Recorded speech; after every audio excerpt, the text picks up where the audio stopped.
औज़ुबिल्लाहि मिनश्शैतानिर्रजीम बिस्मिल्लाहिर्रहमानिर्रहीम अस्सलामु अलैकुम वरहमतुल्लाहि वबरकातुहू। सूरह यूसुफ है मेरे सामने। सूरह यूसुफ की आयत नंबर 21 है, पारा नंबर 12 है और रुकू नंबर 13 शुरू।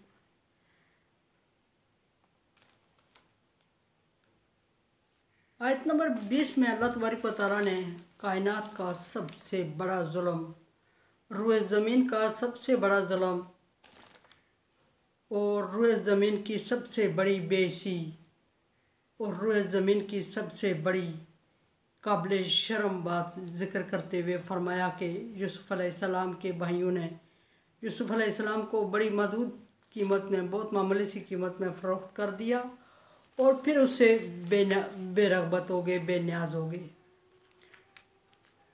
ज़मीन दहल गई, आसमान हिल गया, पैगंबर के बेटे को फ़रोख्त कर दिया गया कोड़ियों के बदले में, ज़िक्र हुआ।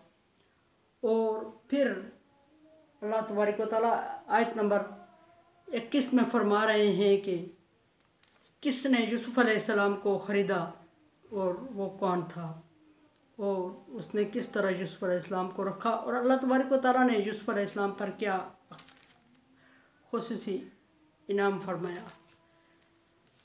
लिखने वालों ने ये लिखा है कि जिस शख्स ने यूसुफ़ अलैहिस्सलाम को ख़रीदा वो मिस्र का वज़ीर ख़जाना था, ख़जानची था, बादशाह रय्यान था उस वक्त, रय्यान बिन वलीद मिस्र का हाकम।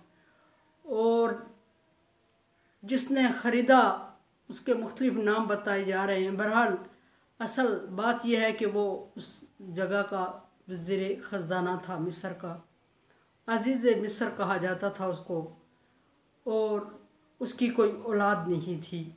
अल्लाह तबारक व तआला अब यूसुफ़ अलैहिस्सलाम पर इनायत शुरू कर रहे हैं और यूसुफ़ अलैहिस्सलाम के पाँव मिस्र में जमाने पर काम शुरू कर दिया। मुख्तलिफ़ लोग आए, यूसुफ़ अलैहिस्सलाम को बैठा दिया गया और बोलियां लग गई। बोलियां सुन के सारे लोग आते रहे और हर एक अपनी अपनी इस्तिताअत के मुताबिक यूसुफ़ के एक झलक देखने के लिए उस पर अपनी दौलत निछावर करता रहा। और सब लोगों को जब तसल्ली हो गई, पहले दिन 1 दिरहम, दूसरे दिन 2 दिरहम, तीसरे दिन 1 नज़र देखने के 3 दिरहम मुकर्रर हुए। और जब काफ़िले के सरदार ने बहुत ज़्यादा जमा पूंजी हासिल कर ली, यूसुफ़ अलैहिस्सलाम की कीमत वसूल कर ली, तो उस वक्त उसने यूसुफ़ अलैहिस्सलाम की बोली लगा दी कि मैं इसको बेच रहा हूँ। मेरे पास एक हसीन और ख़ूबसूरत नौजवान है और कोई है जो इसको ख़रीदे, जिसके हुस्न ख़ूबसूरती की कोई मिसाल नहीं मिलती। यूसुफ़ अलैहिस्सलाम जो के बच्चे थे, यूसुफ़ अलैहिस्सलाम ने उससे कहा कि ये कहो कि मेरे पास एक गरीब और मजबूर बच्चा है, ये ना कहो कि हसीन और जमील। हर अज़ीज़ मिस्र ने यूसुफ़ अलैहिस्सलाम की वो कीमत अदा की जो सालारे काफ़िला ने लगाई। कोई ख़ास कीमत उसने भी नहीं लगाई, क्योंकि वो यूसुफ़ अलैहिस्सलाम को एक नज़र देखने के बदले में लोगों से बहुत कुछ वसूल कर चुका था। इसलिए उसने उन्हें पुनः वहाँ भी यूसुफ़ अलैहिस्सलाम को बेच दिया। और बेच दिया तो अज़ीज़ मिस्र ने ख़रीद लिया। और अज़ीज़ मिस्र की अल्लाह तबारक व तआला की करनी ये थी कि अल्लाह तबारक व तआला ने जिस तरह के मूसा अलैहिस्सलाम को फ़िरौन के दरवाज़े पे पहुँचाया और फ़िरौन की कोई औलाद नहीं थी और फ़िरौन की बीवी ने कहा हम इसे औलाद बना लेते हैं और इससे फ़ायदा उठाते हैं, यहाँ अज़ीज़ मिस्र यूसुफ़ अलैहिस्सलाम को ख़रीद के घर लेके जा रहा है और इंतहाई खूबसूरत बच्चे को। अज़ीज़ मिस्र कोई बड़ा ज़िरक इंसान था जिसने बच्चे को देखते ही बच्चे की पैगम्बराना सलाहियतों को जांच लिया और ख़रीदने के बाद घर ले जाता है। काल अल्लज़ी इश्तराहु मिन मिस्र लिम्रातिही, जिस शख्स ने मिस्र के बाज़ार से यूसुफ़ अलैहिस्सलाम को ख़रीदा वो उसको ख़रीद कर अपने घर ले गया। किसने ख़रीदा बात में ज़िक्र कर चुकी हूँ। और जाके उसने अपनी बीवी से कहा अकरमी मसवाहु, इज़्ज़त से रखना और अच्छा रहन सहन देना, आसूदा और ख़ूबसूरत रहन सहन देना, इसको आसूदगी देना इसको और ख़्याल रखना इसका। बिल्कुल वही अल्फाज जो फ़िरौन की बीवी ने फ़िरौन से कहे थे कि ये हमारा बेटा होगा और इससे हमें फ़ायदा होगा, मूसा अलैहिस्सलाम के बारे में।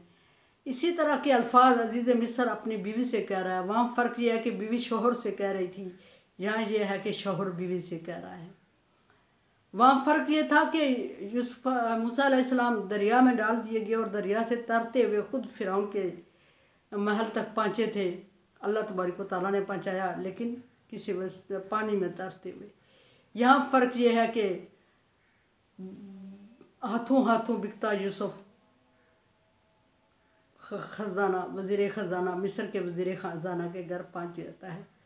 और मिस्र के वज़ीर ख़जाना ने अपनी बीवी से कहना कि इसको इज़्ज़त से रखना और अच्छा ठिकाना, अच्छा रहन सहन देना। और फिर ये भी कि आसा आइन यनफ़अना, उम्मीद यह है कि ये इससे हमें फ़ायदा होगा। क्या मतलब उम्मीद यह है कि इससे हमें फ़ायदा होगा? यहाँ बात यह आ गई कि इनकी औलाद नहीं थी, दोनों मियाँ बीवी बे औलाद थे और वो बच्चे को देख के समझ गए थे कि बच्चा फर्माबरदार, खूबरू और बाशऊर और इल्म वाला बच्चा है और हमारे काम आएगा, दयानतदार है, अमानतदार है, जो भी है, जो भी खूबियाँ थी सारी यूसुफ अलैहिस्सलाम में मौजूद थी। जितनी भी सलाहियत थी अजीज़ मिस्र की, उसने अपनी तरफ से उन खूबियों को परख लिया था और उसने कहा कि ये हमें फ़ायदा देगा, इससे ये उम्मीद है। आओ न तहिज़ू, या ऐसा भी मुमकिन है कि न तहिज़ू वलद, हम इसको अपनी औलाद बना लें, औलाद की जगह दे दें, यानी कि हमारी औलाद नहीं है तो इसको हम अपनी औलाद ही शो कर देते हैं और ये हमारी औलाद कहलाएगा, और बल्कि औलाद के हकूक़ दे देते हैं। कज़ालिक मक्कन्ना लियूसुफ़ फ़िल अर्ज़, अल्लाह फरमा रहे हैं कि इस तरह मैंने एक मुकम्मल और बाइज़्ज़त ठिकाना यूसुफ अलैहिस्सलाम को दे दिया। यानी वो यूसुफ जो बाप की गोद से जुदा होने के बाद भाइयों के हाथों जुल्म व तशद्दुद का निशाना बना और कुएं में डाल दिया गया और 3 रातें 3 दिन उसने कुएं में गुजारे और उसके बाद मिस्र के काफ़िले के हाथ आया और बिकता हुआ यहाँ तक पहुँचा और बहुत मामूली कीमत पर बिकता रहा। और अल्लाह तबारक व तआला फरमाते हैं कि मिस्र के एक हुकूमती ओहदेदार के घर उसको मैंने ठिकाना दे दिया। आजकल के हमारे हुकूमती ओहदेदारों से उन हुकूमती ओहदेदारों को कंपेयर नहीं किया जा सकता। डेफिनेटली वो नेक लोग भी थे, आज भी हैं हमारे पास कुछ लोग नेक हैं, लेकिन सारों से अच्छे की उम्मीद भी नहीं रखी जा सकती। बहरहाल उस ज़माने के लोगों में भी सबसे अच्छे की उम्मीद नहीं रखी जा सकती थी, क्योंकि अगर सब लोग एक जैसे दुनिया में हों तो भाइयों से ज़्यादा अच्छा और मोतबर कोई नहीं होता। और भाइयों के हाथों यूसुफ अलैहिस्सलाम बिके और फिर उस वक्त हकम वक्त ने ख़रीद लिया, वो अच्छा था। यह अल्लाह तबारक व तआला का करम था। इसी तरह हमारे दौर में भी लोग अच्छे हैं, वक्त अच्छा है, वक्त अच्छाई या बुराई का फैसला करता है। फरमाया कि इसी तरह हमने यूसुफ अलैहिस्सलाम को एक मुक़द्दस ज़मीन में, एक मोतबर और एक बाइज़्ज़त ज़मीन में ठिकाना, एक मजबूत ठिकाना दे दिया, उसके पाँव जमा दिए। और फिर फरमाया कि नुअल्लिमहु मिन तावीलिल हदीस, ताकि हम उस पर एक इल्म को वाशगाफ कर सकें, एक इल्म को नछावर कर सकें, इल्म को इल्म दे सकें। उसे सब्जेक्ट स्पेशलिस्ट यूसुफ अलैहिस्सलाम को कहा जा सकता है। ख्वाबों का इल्म सिखाया गया यूसुफ अलैहिस्सलाम को। अल्लाह फरमाते हैं कि हमने उसको ठिकाना दिया और बाइज़्ज़त ज़िंदगी दी और सुकून दिया और मोतबर जगह दी, ताकि बाइज़्ज़त तरीके से रह के और आसानी और आसूदगी में रहे। और फिर हम अपना इल्म उस पर भेजें ताकि उस इल्म से वो फ़ायदा उठाए और दुनिया को भी फ़ायदा दे। और इल्म हमेशा पुरसुकून जगह पे ही मैसर होता है और हासिल किया जा सकता है। इसी तरह यूसुफ अलैहिस्सलाम को अल्लाह तबारक व तआला फरमाते हैं कि मैंने अज़ीज़ मिस्र के घर ठिकाना दिया और एक मोतबर और माकूल ठिकाना देने के बाद उस पर अपने इल्म को भेजा। ख्वाबों की ताबीर का इल्म था यूसुफ अलैहिस्सलाम के पास और इससे कोई और किसी तरह का भी कोई बंदा इस इल्म को चैलेंज नहीं कर सकता था। अल्लाह तबारक व तआला की कुदरत थी। आगे अल्लाह फरमा रहे हैं कि वल्लाहु गालिब अला अम्रिही, अल्लाह तबारक व तआला अपने फ़ैसले पर गालिब है, कर गुज़रता है जो फ़ैसला करता है। अल्लाह तबारक व तआला ने चूँकि यूसुफ अलैहिस्सलाम को वहाँ बाप की गोद से उठाया, कुएं तक फेंकवाया और आगे तक पहुँचाते पहुँचाते उस मकाम तक पहुँचा दिया जो मकाम उसके भाइयों के ख्वाब व ख्याल में भी नहीं था। जिस मकाम के डर से, जिस स्टेटस के डर से भाइयों ने उन्हें कुएं में डाल दिया या बेच दिया था, उस जगह यूसुफ अलैहिस्सलाम को पहुंचा दिया जहाँ का वो तसव्वुर नहीं कर सकते थे। लेकिन वो लोग तसव्वुर नहीं कर सकते थे। यूसुफ अलैहिस्सलाम अभी और यूसुफ अलैहिस्सलाम को अल्लाह तबारक व तआला ने अभी और आगे पहुंचाना था, जिसका किसी को वहम गुमान में नहीं था। लेकिन अगर भाइयों के सामने ये जगह जाहिर कर दी जाती कि हमारा भाई अजीज़ मिस्र के घर में परवरिश पा रहा है और आसूदा ठिकाना है उसका, और अल्लाह तबारक व तआला अपने इल्म की अनायत कर रहा है उस पर, तो उनके लिए ये भी बड़ी हैरानकुन बात थी कि जिस बच्चे को हमने ग़ुलाम बना के फ़रोख्त कर दिया और बाप की नज़रों से दूर करने के लिए उस पर तरह तरह के जुल्म ढाए, उसको अल्लाह तबारक व तआला ने इतना आसूदा और पूरा आसाइश माहौल दे दिया है, तो हमारी क्या रहेगी।